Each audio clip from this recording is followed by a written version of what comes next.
Welcome to Hat Talks with Ach, and here's Dr. Srinivas Rao, who we're going to talk to this evening about life and its uncertainties. Thank you, Captain. How do you do? Nice to be here. Yeah, I'm so glad you're one of my listeners, and as I promised the other listeners, I will be calling listeners on board my show to talk about interesting episodes and different episodes in their lives. Well, I've listened to them all and they are uniformly good. The one that I really identified with, because I'm living in this blessed city, is road rage and road manners, and also with leadership. The latest one was very good. I'm very happy to hear that, and I thought I'll bring that up later. But you've started with that, and that's a nice way for me to start. And so, tell me, Dr. Srinivas, where did you study? I'm a Bombay man. I studied in schools in Bombay, and then I went to KEM Hospital for my medical studies. Did my post-graduation also from there. I see. And what did you specialize in? I'm an eye surgeon. So I don't operate anymore, but I was an eye surgeon for many years. Yeah, and then from there, where did you go? I mean, from Bombay, you studied, you did your post-graduation, your masters, and then where did you go from there? Well, I couldn't afford Bombay because I wanted have my own hospital. You know what real estate is like in Bombay. So we came to Bangalore. That was way back in 1987. Oh, so in 87 you moved here. Were there any family roots here in Bangalore that brought you back here? No, just threw a dirt dart on a dartboard. It stuck onto Bangalore. Oh, very nice. The dartboard. So it could have been Mangalore, it could have been Punjab, it could have been Amritsar. Well, the only other option was Pune, because I wanted to get out of Bombay. But Pune, there's too much family, my wife's family. It's fantastic that in 1987 you could already foresee what Bombay was going to be like, but I'm sure you never foresee what Bangalore was going to become like. Yeah. So 30 years ago, we toyed with the idea of shifting to Mysore, which we should have done. That sounds very familiar. I mean, I lived in Bangalore for a lot of time, many years, and I think I got to know you during those years. And we also toyed with the idea of moving to Mysore, but we thought it was a little village compared to Bangalore. And at that time, in the 80s, Bangalore was a lovely place. And so, did you come here and start working for somebody, or did you start your own practice? I came here and started my practice. Oh. Started consulting on my own, and I became a consultant. Okay. I may add the youngest consultant in Bangalore in a few hospitals, 2 or 3 hospitals. Wow! So took it off from there. Did you come here and then start a family, or did you get married? I got married in Bombay. In college? In college. Just when I finished college, I got married. Ah. And then we had one child who was 1 year old when we shifted here. Wow, that's pretty good. So you've done your graduation, you've done your post-graduation, and without working, you came down to a foreign city, a different city, and set up your own practice. Yes. And what do you call your practice, your hospital or clinic? Well, my wife's name is Rashmi, and so is my hospital's. Oh, wow. So there must have been a lot of love between you and your wife. Well, there was love this way. I don't know about the other way. Other way.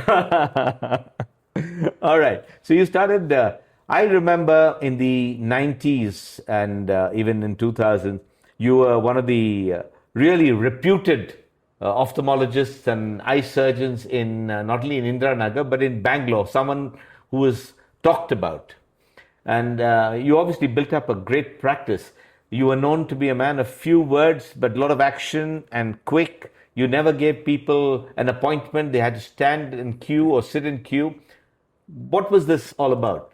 I started with appointments, but in Bangalore, a 4:30 appointment comes in at 5 o'clock and it must be seen. So I decided appointments were not worth it. Just first come, first serve. So how old were you when you came to Bangalore? I was in 87. 27. You were 27 and this practice went on for many years. You went on to restrict yourself to Rashmi Clinic, or did you do more in the medical field as far as setting up a hospital? No, I did plenty of other things, but only in the field of eye surgery. I see. Okay. I mean, there was another hospital we had on Double Road in Indiranagar. Yes. What was that?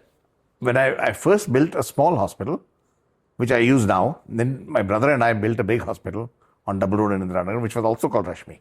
I see. So just because we were running out short of space. Because you had the facilities offered were the same. Yeah, but one remarkable thing I remember about you was that my father was a service officer. And I remember one thing, that whenever you saw service officers, you never took any consultation money from them. No, that is Not service officers. Anyone from the armed forces, retired as well. Service officers. Okay. Even retired. They're And their retired. family. And yeah. their families. Yeah, correct. That goes on even today. Even today. Yeah. And that was just out of your patriotism or Respect. respect, patriotism.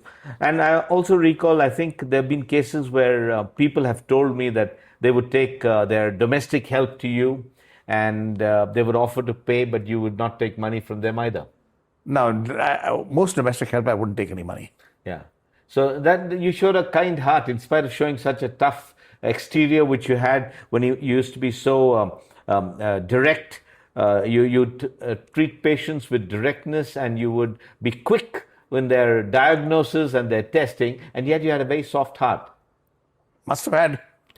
But I remember in Bombay, you had no time for soft talk with patients. In my hospital where I studied, we used to see more than 100 patients every OPD. Oh. You had to do it quick.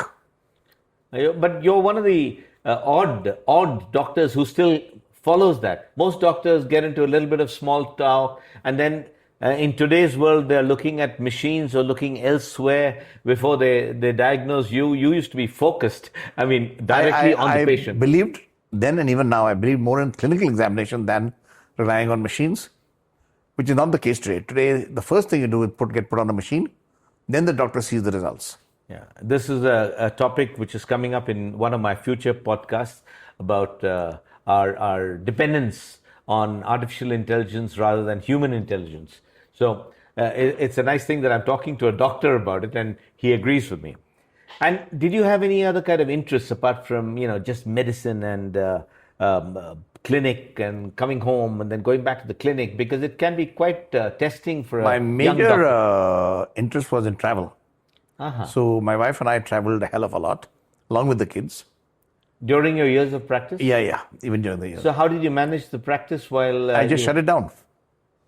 We'd go out for 2-3 weeks, on occasion 6 weeks, just shut it down. And what happened to the patients you had? There'd be a notice saying when I'd be back. They'd wait for me. You didn't have doctors working with you? No, I never did.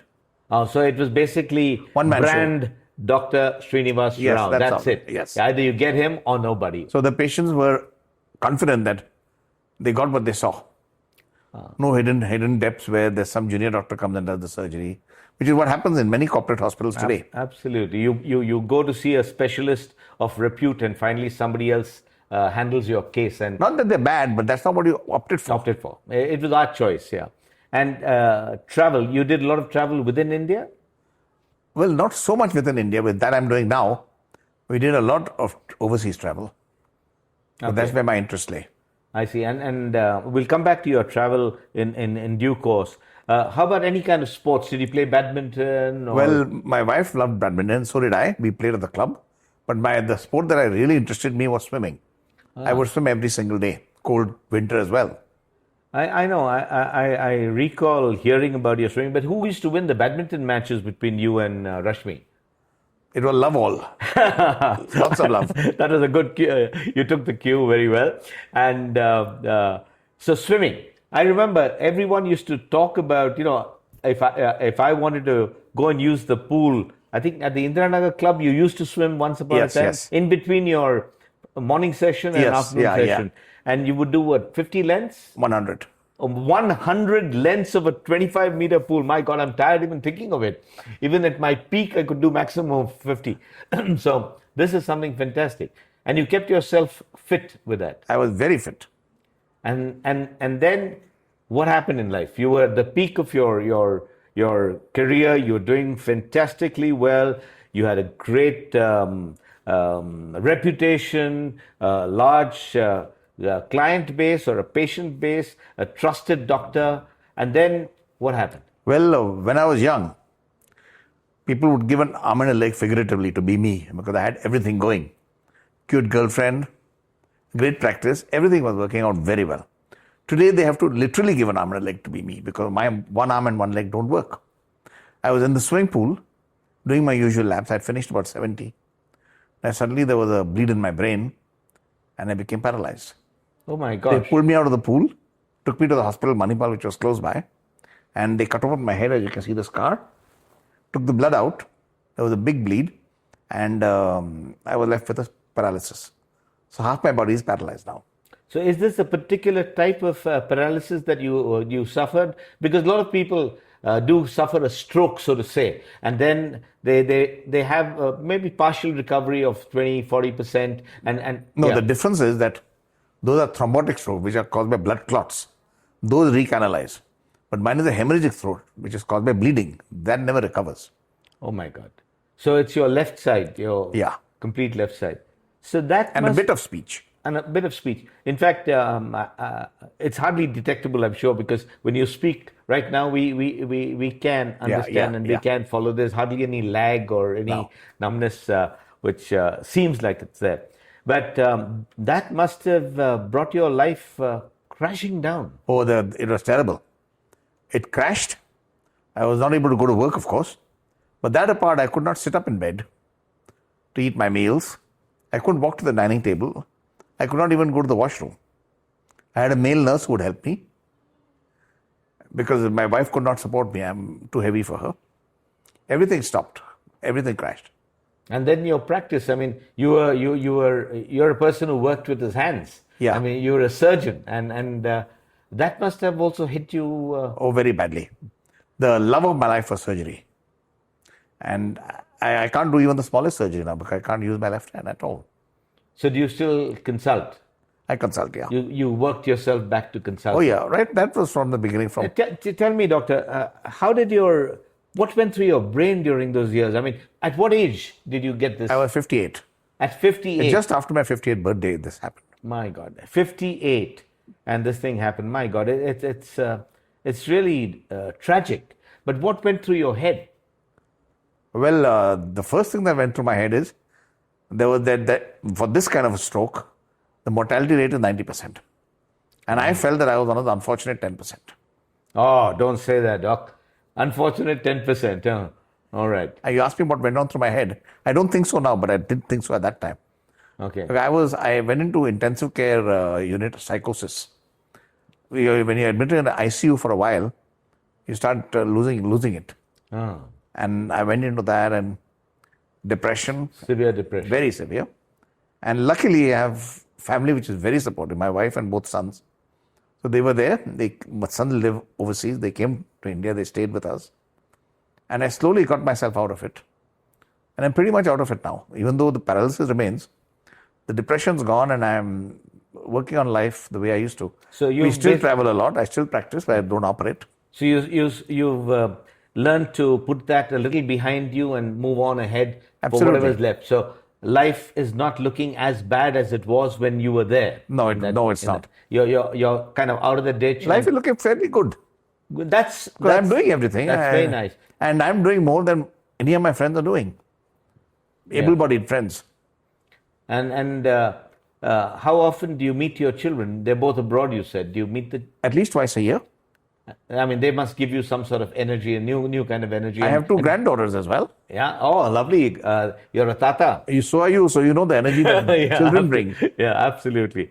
And this must have put your wife through a lot of stress also.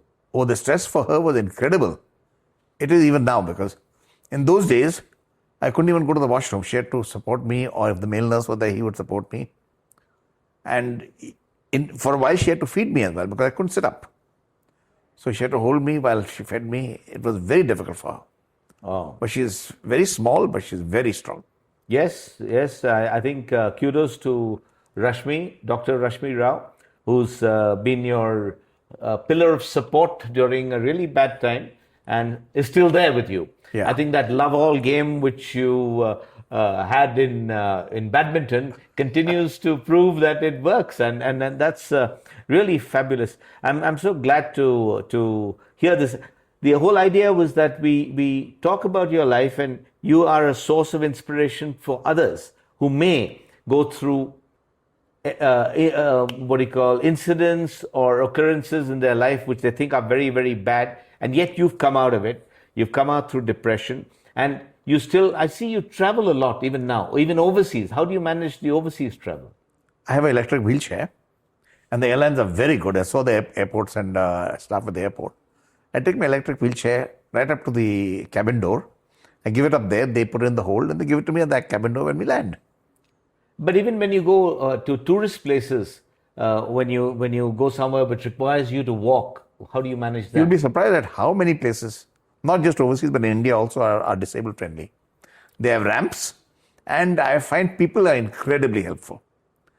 If I'm walking around, it is all I can do to prevent people from helping me, lest I fall. They all come running around. Can I help you? Can we help you up the steps? It's so nice to hear that we have disabled friendly ramps in many places in India, as well as people are so. I think that people quotient has always been there with Indians, have been Yeah, ready to help, and it's nice to know that they are still, because a lot of it in our culture is going slowly as is being eroded as we that's progress, true. and yet you still have Oh that yeah, this because is true. Even if I go to a government office, passport office, bank, mall, a small coffee shop, there are people who are always out to help me. Okay, so there are brighter things to look forward to. And how do you like your independence on a wheelchair, a motorized wheelchair? Has that helped you Oh, that improve your confidence my level? wheelchair is my lifeline because I like to travel. I need to be mobile in a museum. We love going to museums. Earlier, we used to go for lots of hikes. I still go for hikes, wheelchair friendly hikes Oh, in the forest, on the hills, in India? no overseas. We don't have Overseas. wheelchair friendly Correct, yeah. walks in India. I was going to be No, quite that's too much. surprised. But anywhere overseas, Europe particularly, or Australia, where my sons live, we have wheelchairable walks. We go on them regularly. And I like to, if I had to go around in a museum, I sit on my wheelchair and go around wherever I want. Fabulous. I am really happy that you agreed to come on the show My pleasure, with me on Captain. Hat Talks with Hutch. And I'm going to say thank you very much, Dr. Srinivas Rao. And I'm going to give you a little memento of a little hat with Hat Thank Talks and you. Hutch on you. Thank I you. hope you continue to share your Thank you, my dear sir. positivity with others, and we will hope this goes viral and let people with disability and other look forward to a nicer life. And since you'd once asked me what I would like to say to people, Yes, what would you like? What is your message? most important thing that I have followed in my life, which I don't regret at all, at a relatively young age, I was struck down. But I have the knowledge that before I was struck down, I lived life for the fullest. And that's my message to everybody. Just live like it's your last day. You don't know what will happen tomorrow. So live it up today. I You think want to that's- go on a holiday, go on a holiday. Nobody has ever gone to the deathbed saying, I wish I'd worked more. They've said, I wish I'd spent more time with my family. I wish I'd taken more holidays. To do all that. Absolutely. And I think that's the message which is absolutely necessary, even more today as youngsters are so involved in careers and less in their quality of life. Yes. And I think I agree with you entirely. And this is a fabulous message that you've given listeners and others who may want to hear it. Thank you very much, Dr. Thank you, Srinivas. Captain. A Pleasure. pleasure. Bye. Pleasure. Bye-bye. In a continuation of the life series, this time with the unexpected twists and turns life takes in handling the same. That was Dr. Srinivas Rao, a reputed ophthalmologist surgeon in Bangalore with a large practice, sharing his story of his trials and tribulations during recovery from an unexpected hemorrhagic stroke suffered while swimming at the age of 58 when he was at the peak of his career. I hope that life stories like these will inspire us to look at life differently, at surmounting challenges and getting on. Till the next time, while you remember to like, share and subscribe, this is Captain Jim signing off.